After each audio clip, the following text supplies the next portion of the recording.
Now we'll do how is dental amalgam actually manufactured.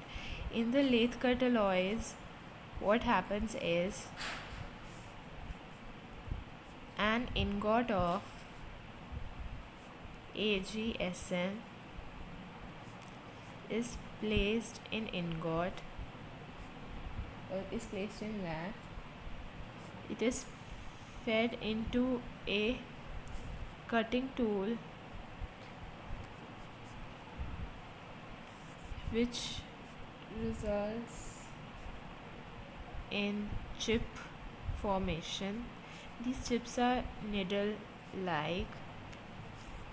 In order to decrease their size, ball milling is done.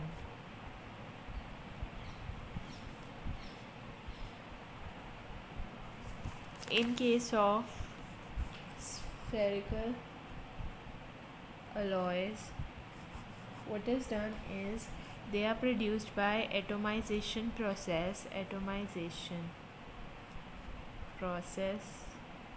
What happens in this process is the liquid alloy is sprayed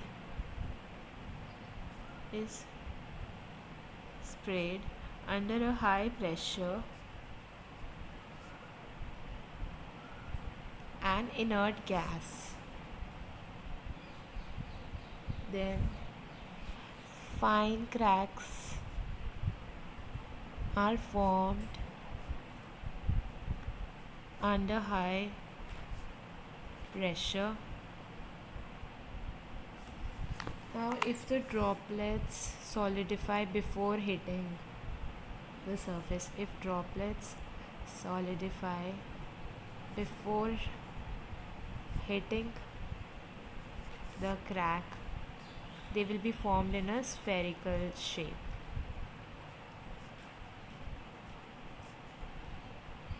Now, what is the aging, acid treatment, and annealing of alloys? When the freshly cut alloy is taken, it is seen to react rapidly with mercury. Okay, a freshly cut alloy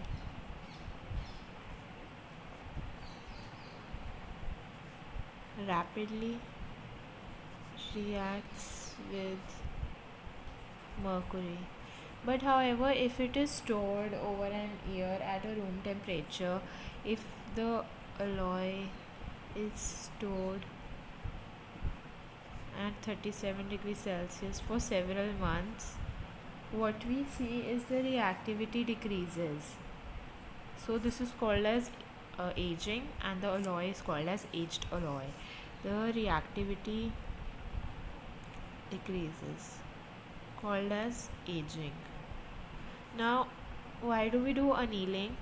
We do annealing to relieve all the stress that has been induced during cutting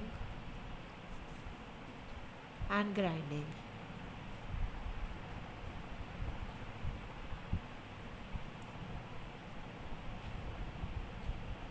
Now, how is dental amalgam actually supplied as? It is supplied in bulk powder and HG in a separate container or in dispensable capsules, or the alloy, pre-weighted alloy can be in the form of a tablet, pre-weighted alloy as a tablet, and the mercury as a powder in sachets. Now coming on to an important part, what is the composition and the components function of dental amalgam. So the composition.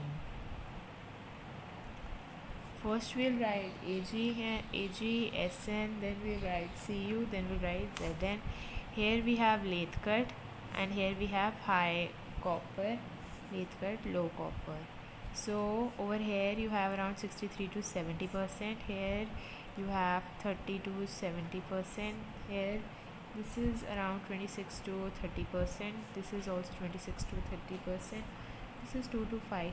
This is 0 to 2%. This is 2 to 5%, or this is 0 to 2%. Now what are the functions of each component? Ag. Ag is the main constituent.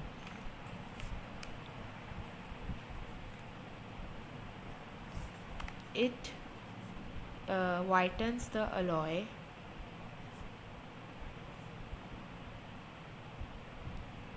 It decreases creep, which I'll be telling in another video. It increases the strength and expansion during setting. Decreases tarnish and corrosion.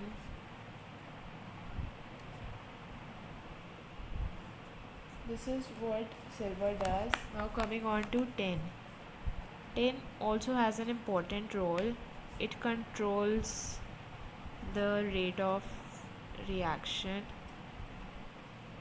It decreases the strength and hardness. Also the resistance to tarnish and corrosion.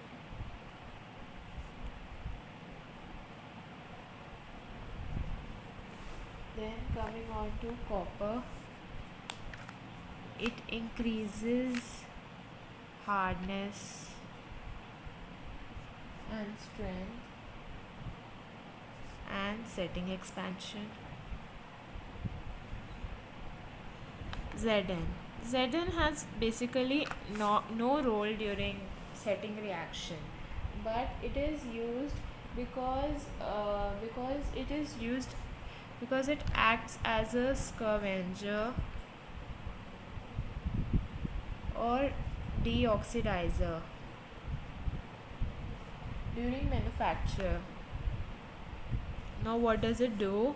It prevents the oxide formation.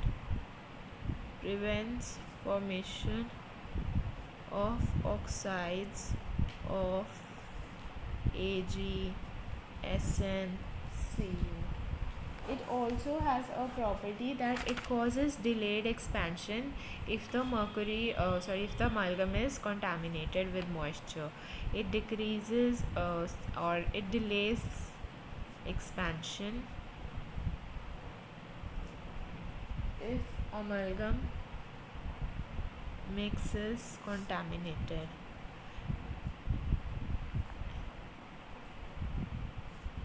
Now coming on to, what if an alloy does not have zinc? It will be brittle and it will be plastic. Zn free alloys, they are brittle and plastic.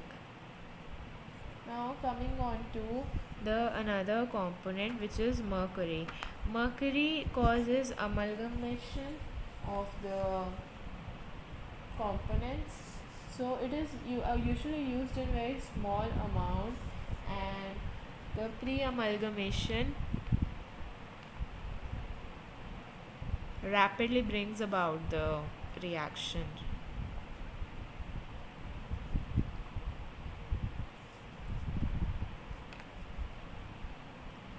Platinum is also a component which increases the strength and tarnish corrosion resistance.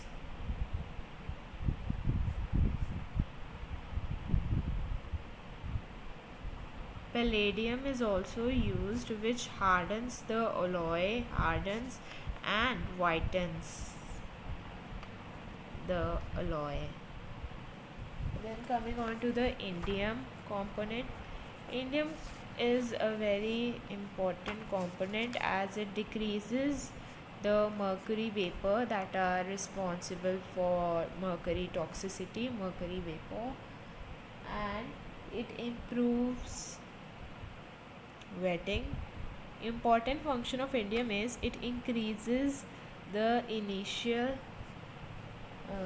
it decreases the initial strength and it increases the final strength. Another property is indium decreases the creep of dental amalgam.